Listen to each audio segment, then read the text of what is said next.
Oke, assalamualaikum warahmatullahi wabarakatuh. Para ghoster yang ada di rumah. Wow, ini langsung berembun. Oke, di belakang gua sekarang ini ada rumah, ya. Ada rumah yang sudah terbengkalai sekitar 15 tahunan, teman-teman. Dan ini udah rimbun banget, ya. Dan gua di sini ditemenin Kang Isan. Kang Isan ada di bawah, ya. Jadi posisinya ini di bukit kayak gitu. Dan kita bakal masuk ke dalam dan menceritakan satu kisah yang lumayan menarik bagi gue ya. Oke, kita lanjut masuk ke dalam ya teman-teman. Let's go. Pocong di lokasinya di situ, di belakang jendelanya. Oke teman-teman, kita masuk dan melihat ke dalam rumah ini teman-teman ya. Oke, bismillahirrahmanirrahim. Jadi gue dapat rekomendasi ini dari teman-teman di live streaming aplikasi sebelah teman-teman ya. Katanya ini sudah 15 tahun terbengkalai.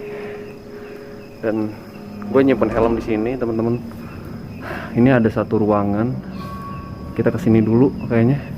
Kita masuk ke dalamnya. Oke. Assalamualaikum. Wow. Ini udah berantakan banget, teman-teman. Ya. Oke. Oke, di kamar mandi langsung. Oh, cukup creepy ya. Oh, dan ini ada pintu. Coba aku buka.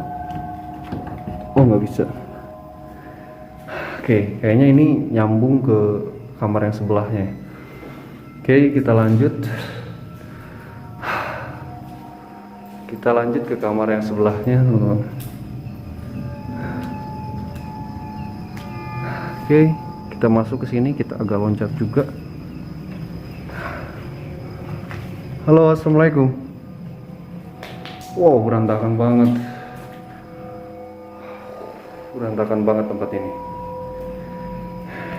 Ya, menurut gua kamar yang di belakang ini, bentar, gua terangin lagi. Kamar yang di belakang ini cuman gini doang. Gua penasaran ke tangga sini ya, di tangga sini nih, ada tangga. Penasaran, gua pengen ke sana. Let's go.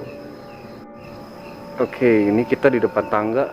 Kita masuk ke tangganya, naik ke atas, dan wow, keren. Sumpah ini keren banget teman-teman. Oh my god. Assalamualaikum. Ini udah rimbun-rimbun ya. Pohon-pohonnya udah rimbun banget ya. Assalamualaikum ibadillahi sholihin. Oh, parah ini. Ini ada yang nyimpen roti cewek ya di sini. Waduh, parah. Oke, kita nyoba masuk ke. Halo. Ini rimbun banget teman-teman ya. Oke. Kita sebelum masuk ke sini, kita ke sini dulu deh ya. Sini dulu deh.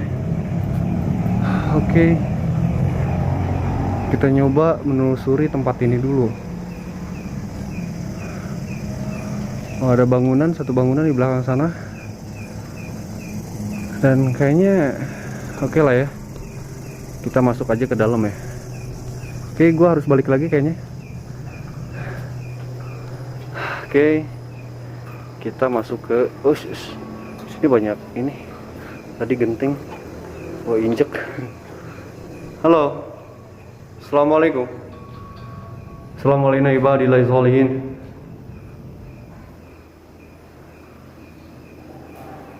Oke. Kita masuk ke sini. Wow.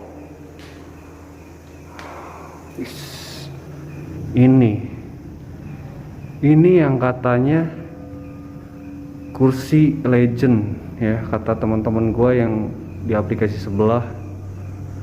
Oke, ini ada ruangan juga. Oh, kita kesini dulu ya biar rapih ya. Assalamualaikum. Biar rapih eksplorasinya.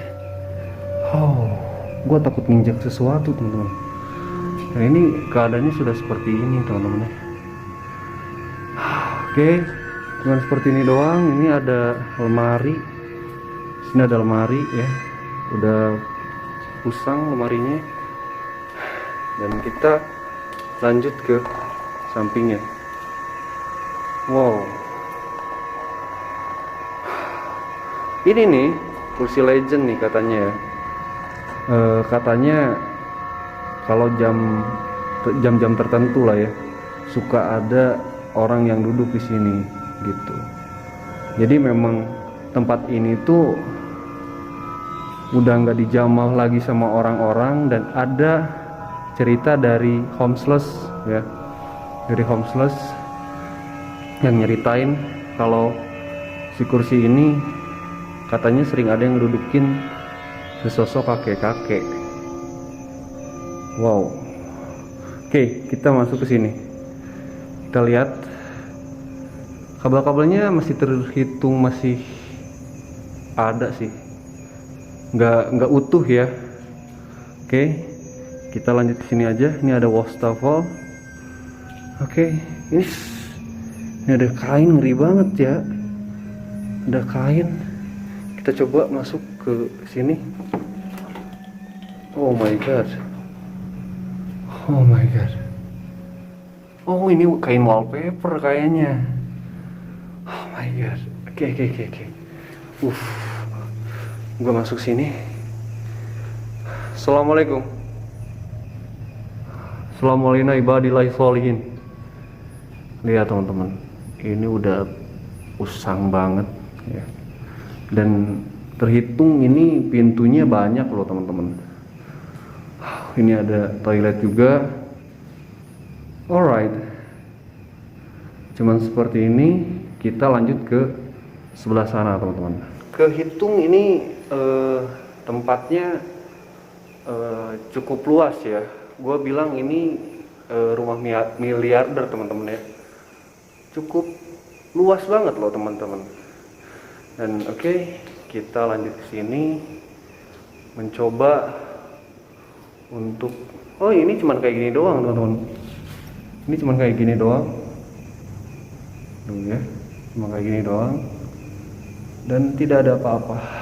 Oke, kita lanjut ke samping sini yuk, kita keluar. Let's go. Gua lupa ini satu ruangan belum gua masukin. Gua masuk ke sini dulu ya sebelum kita menelusuri tempat ini nih. Oke, bismillahirrahmanirrahim. Assalamualaikum. Assalamualaikum ibadillahi sholihin. Oh, ini pantry teman-teman ya. Ini pantry. Dan ini ada ke belakangnya. Oke. What this is? Oke. Oh my god. Oh. Ini kayaknya gudang teman-teman. Ini kayaknya gudang. Oke, kita coba untuk buka pintu ini. Susah. Oke, kita lanjut di luar aja teman-teman ya. Oke, dalam penelusuran gua tempat ini lumayan menjadi tempat yang epic ya. Ini kayak pendopo kayak gini loh teman-teman. Ya dari luar ada tangga kayak gitu ya. Ada tangga dan lumayan luas tempatnya. Dan ini gua ada di belakangnya. Dan kita ke sana ya teman-teman. Nih, ke sini nih. Nah, ke sini nih. Kita ke sini teman-teman. Oke. Oke, ini tadi di dalamnya ya. Kita terus itu kursi tuh, posisi kursi ini di belakang kaca ini. Oke, kita masuk ke sini. Bismillahirrahmanirrahim. Oh my god. Ini kayaknya ada ruangan lagi, teman-teman. Oke, gue menemukan satu ruangan yang lumayan creepy. Assalamualaikum. Oh, bukan ruangan. Dan ini ruangannya, teman-teman. Oke. Oh my god, gue agak sedikit takut di sini ya. takutnya ada orang teman-teman, karena dari kata-kata temen gua yang di aplikasi sebelah suka ada orang homeless diam di sini. Oke. Cuman seperti ini doang, dan ini ada toilet ya di belakang rumahnya, dan ini kayaknya menuju ke depannya lagi. Oke. Kita cari tempat untuk ngobrol ya, ngobrol history, explore story-nya teman-teman. Let's go. Oke teman-teman, sekarang gua ada di salah satu kamar yang ada di rumah ini. Bila kalian mendengar suara motor, berarti itu berasal dari jalan raya di dekat sini, karena ini bukit kayak gitu dan bawahnya langsung jalan raya ya. Oke, gua buka dulu kacamata. Jadi gua pakai setelan ini karena gua langsung cari tempat lagi kemarin ya sama Kang Isan ya. Oke, cerita dari teman gua ini ya menambah daftar cerita horor yang masuk ke gua. Jadi kebanyakan memang teman-teman gua yang antusias untuk memberi cerita kepada gua ya, untuk diceritakan kembali agar banyak orang yang tahu. Mungkin barangkali kalian pernah mengalami kejadian ini. Oke. Cerita ini berasal dari Kang Dani, teman-teman.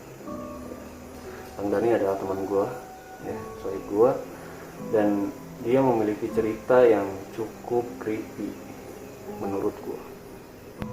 Awal kisahnya ada 24 Desember 2017, teman-teman. Jadi seperti ini, teman-teman. Jadi dia itu posisinya, gue gambarin dulu ya, posisinya dia lagi ada di rumah sendirian ya.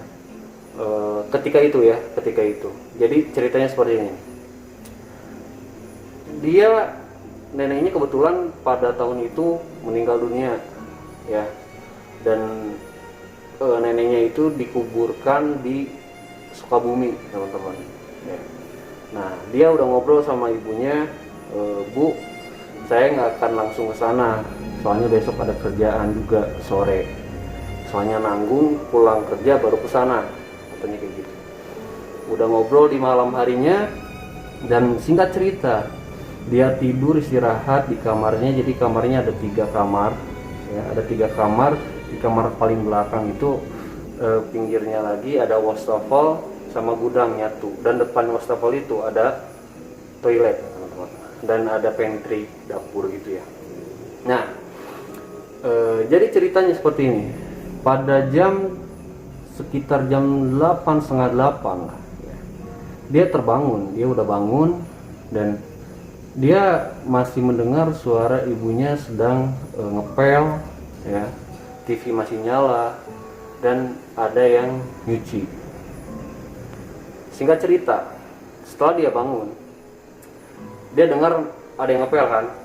Jadi si kasurnya di samping pintu, jadi kedengeran banget suara pelan, dek dek dek, pelan kayak gitu ya. Nah, dia masih mikir itu ibunya, teman-teman. Oh, ada ibu, masih ada ibu. Dia langsung main game. Sekitar 30 menitan langsung dia manggilin, Bu, katanya kayak gitu. Dan itu suara keran masih nyala, dan dia ngedenger katanya ada suara piring yang ya kayak lagi cuci piring lah gitu, cuci piring. Terus dari cuci piring katanya ngedenger ada suara keran dari kamar mandi, terus ada suara kayak orang cebok lah ya. Nah, TV-nya udah mati tuh, jadi pas ketika dia main tuh TV-nya mati, cat katanya gitu. Nah, dia keluar kamar, terus manggil, Bu, gitu. Gak ada yang nyautin, teman-teman. Gak ada yang nyautin. Pintu rumah keadaan tertutup ya. Itu rumah keadaan tertutup. Itu cuacanya agak mendung kata dia, agak gelap-gelap juga pada jam segitu. Nah, ketika itu dia nyari ibunya. Dia tidur di kamar tengah. Ya, jadi kamar tengah itu berhadapan dengan TV, berarti kedengaran banget kan TV yang dimatikan. Dan kamar depan berhadapan dengan ruang tamu. Nah, dia ke belakang, kamar belakang, dan pintu toilet itu kebuka sedikit katanya. Pintu toilet kebuka sedikit, dan dia udah nggak aneh kalau ibunya kalau misalkan pipis atau gimana, kadang-kadang nggak ditutup rapet karena ya bukan nggak ada tamu lah, nggak ada ini. Nah, dia sengaja mau ngagetin ibunya gitu. Soalnya keran kamar mandi kebuka. Pas dia buka jalan, pas dia buka, gitu. Nggak ada siapa-siapa teman-teman. Di kamar mandi itu nggak ada siapa-siapa, tapi kerannya nyala. Ya, kerannya nyala. Dia kaget dong. Anjir, tadi yang cebok siapa? Gitu. Dikirainnya ibunya, gitu lagi di air gitu kan. Nah, udah itu dimatiin lah sama dia. Terus ngedenger ada suara langkah di dalam gudangnya, tapi ditutup posisinya. Dia udah curiga, kenapa ada suara jalan di dalam dapur itu ya, di dalam gudang yang nyatu dengan si wastafel itu. Ada suara jalan. Dia pikir ibunya lagi beres-beres lah sebelum pergi ke Sukabumi tadi. Nah, dia buka, ternyata kekunci teman-teman, kekunci. Dia nggak sadar ya, kuncinya tuh ada di bawah kan, ada di bawah, jadi pintu slotnya ada di bawah. Dia buka-buka gitu nggak bisa, dia udah panik ya, posisinya udah panik. Pas ketika, wah ini slotnya belum dibuka kata dia gitu. Pas dia slot dibuka, terus dia langsung mikir, gua ngapain buka slot anjir. Ya udah pastilah kalau misalkan pintu di slot dari luar, di dalam nggak ada orang dong, ya kan, logika ya kan. Tapi ini ada yang jalan, udahlah dia tutup lagi pintu, emang nggak ada siapa-siapa, dia kunci lagi, dia ke depan nih, dia ke depan, pas dia ke depan, memang dia, gue potong dulu ya, memang dia memang sering mendapatkan interaksi yang tidak wajar di rumah itu teman-teman. Ya, sekarang udah pindah sih dia. Ya, di rumah itu sering mendapatkan interaksi yang tidak wajar. Nah, oke, gue lanjut lagi. Dia jalan ke depan ke ruang tamu dan posisi kamar ibunya paling depan. Terus dia nyoba untuk buka pintu ibunya, pintu kamar ibunya. Terus kekunci kan teman-teman. Nah, kebiasaan ibunya juga kalau misalkan tidur suka dikunci dari dalam. Nah, dia bawa kursi, simpen di depan pintunya, dia nyoba naik ke atas. Naik ngeliat, memastikan ibunya masih tidur apa lagi dandan atau kayak gimana. Dia ngeliat sedikit-sedikit, pas di dekat ya pintu udah mau nyampe kaca, nggak ada siapa-siapa dong. Dia tambah panik. Tadi siapa yang ngepel? Tadi siapa yang nonton TV? Tadi siapa yang buka keran?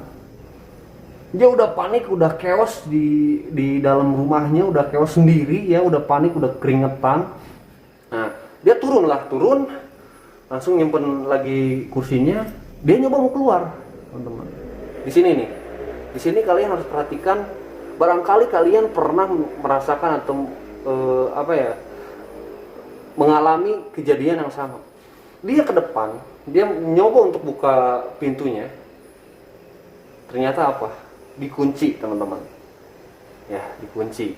Nah, dia pikir ibunya cuman pergi ke warung doang. Oke.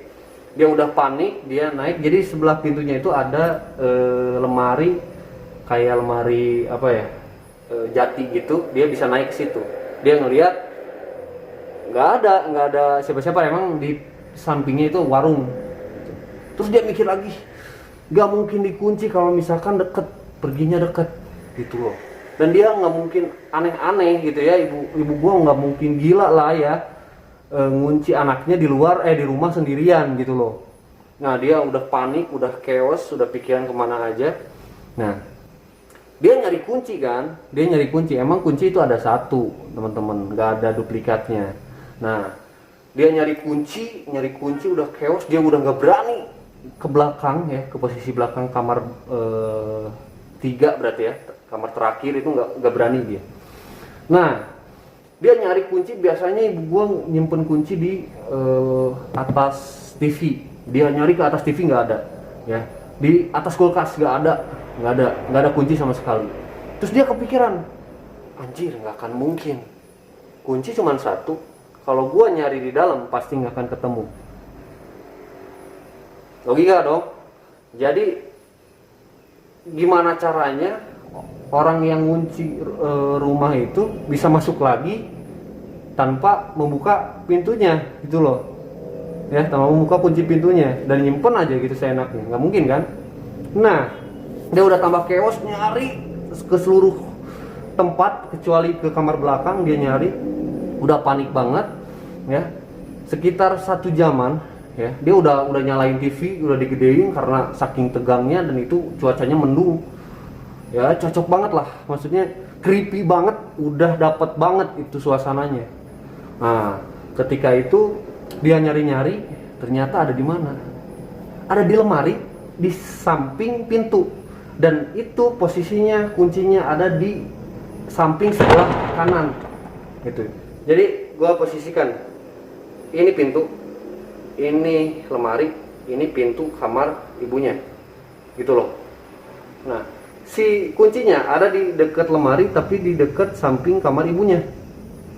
Dia tambah aneh, ini kunci bisa sampai ke sini, gimana caranya? Dia langsung buka pintu, dibukain. Sampai sore dia ngebuka pintu ya, nggak berani kemana-mana karena memang dia juga mau pergi kan, mau pergi sore kan, kerja ya kan. Nah, dia aneh mikirin itu kenapa bisa gitu loh, kenapa bisa kunci pintu rumahnya ada di dalam, di atas lemari jati itu. Coba kalian apa ya, kalian pikirin itu kenapa si kuncinya bisa ada di situ. Dan gua itu aneh banget. Itu cerita nyata yang bikin, memang nggak ada penampakan sama sekali ya, cuman ada interaksi jalan doang tadi, terus ada yang ngepel dan lain-lain, tapi bikin gua merinding teman-teman, serius bikin gua merinding, karena itu kejadian atau momen dimana kita terkurung di dalam satu lokasi dan kita nggak bisa kemana-mana. Nah, ternyata banyak keanehan ada di situ, banyak interaksi. Itu kalau gue ada di posisi itu mungkin memang sama chaosnya sih ya, walaupun gue udah sering explore ya kan, explore, tapi tetap aja bikin aneh aja gitu kan. Anjir, kenapa ini kok bisa gitu kok. Dan dia langsung nelpon ibunya ya, pas ketika dibuka pintu itu ya, singkat cerita udah dibuka pintunya, langsung dia nelpon ibunya. Bu, di mana? Ya udah di Sukabumi atuh, nah baru sampai jam berapa lah gitu ya. Mama pergi jam 5:30. Jam 5:30 udah pergi. Dia bangun jam 8. Terus siapa yang ngepel? Bener gak? Aneh, itu posisi yang aneh. Dan di rumah itu pun ya, dia singkat cerita ngobrol ke gua, di rumah itu pun dia pernah mengalami kejadian yang aneh. Di malam pertama ada kabar neneknya meninggal itu ya, gua langsung loncat ke belakangnya aja ya. Di malam pas kejadian neneknya meninggal itu, jadi ibunya pergi itu setelah pas besoknya berarti kan ya, pas besoknya nih. Nah, pas malamnya, jadi malam neneknya meninggal, malamnya ada kejadian aneh katanya gitu. Dia lagi sama ceweknya di kamar ya, bisa sama ceweknya di kamar lagi nonton, ibunya ada kejadian yang aneh. Jadi TV-nya itu di samping jendela teman-teman, jadi kasur ya, kasur sampingnya jendela. Nah, jendela itu memang nggak pernah ditutup pakai horden yang gelap sama dia. Emang gang gelap di belakang situ, gang gelap, nggak, jarang ada yang lewat gitu. Nah, kejadiannya Dia lagi asik-asik nonton sama ceweknya, tiba-tiba ada cahaya putih dari atas kayak flash, tapi dia nabrak ke bawah. Dem. Jadi gitu. Dem. Des. Terang. Ceweknya sampai kayak gitu tuh. Ih, ngelihat nggak? Dia bilang ngelihat, cuma biasa. Karena dia memang sudah terbiasa dengan kejadian-kejadian aneh di rumahnya.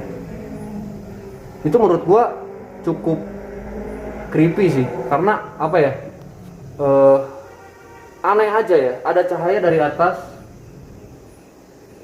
nabrak ke bawah langsung kayak flash, hilang langsung.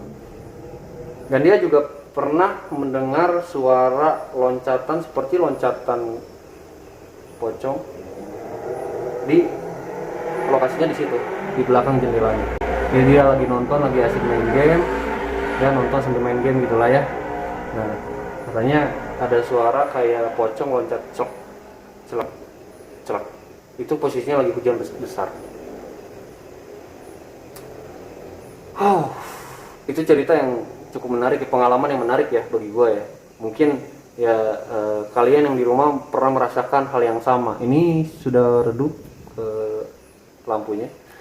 Oke, satu kutipan dari gua ya, daripada kalian apa ya, chaos kayak gitu ya di rumah pas ketika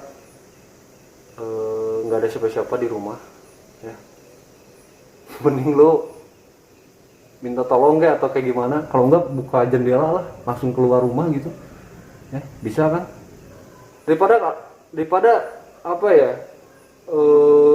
lo panik sendiri gitu, panik sendiri. Terus ini temen gue malah cari tahu gitu loh, dibuka atau ya apa, udah aja kalau misalkan pasti itu nggak ada orang sama sekali, nggak ada yang nyaut, dan udah keluar lah lewat kaca kek, lewat apa kek, nanti udah agak tenang, udah agak relax gitu, teleponin teman-teman kek, suruh datang gitu aja sih. Ya itu emang nggak akan kepikiran sih sama gue juga gitu loh, nggak akan kepikiran, maksudnya ya itu kejadian yang cukup menyeramkan sih. Jadi gue juga bakal panik kayak gitu. Mungkin kalau gue bakal cari ya, walaupun panik gue bakal cari sumbernya, ini suaranya dari mana dan ini kenapa bisa kayak gini. Mungkin gue kayak gitu sih. Mungkin kalian ya udahlah, kalian nelpon temen, suruh cepet datang ke sini gitu loh. Jadi setidaknya ada temen lu di luar nungguin lo, cari kuncinya gitu loh. Jangan sampai lo panik sendiri gitu dan malah ada sosok yang lo lihat ketika lo panik kayak gitu. Oke, mungkin cukup sekian cerita horor ya dari gua Explore Story untuk hari ini. Terima kasih buat kalian semua yang sudah menyaksikan Jam Malam Official Explore Story ya. Gua banyak terima kasih buat kalian semua yang belum subscribe. Bantu subscribe dengan cara subscribe dan aktifkan loncengnya, serta like and share juga kepada teman-teman kalian, grup WA, ke Facebook, Instagram, atau sosial media lainnya, biar gua tambah semangat untuk ceritain dan ekspor tempat-tempat horor lainnya ya. Dan akhir kata dari gua, dalam satu kamar ini yang lumayan creepy dan tempatnya sangat seksi, mengucapkan pamit undur diri dari Bandung.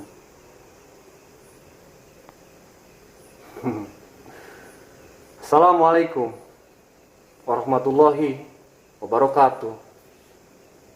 Bye.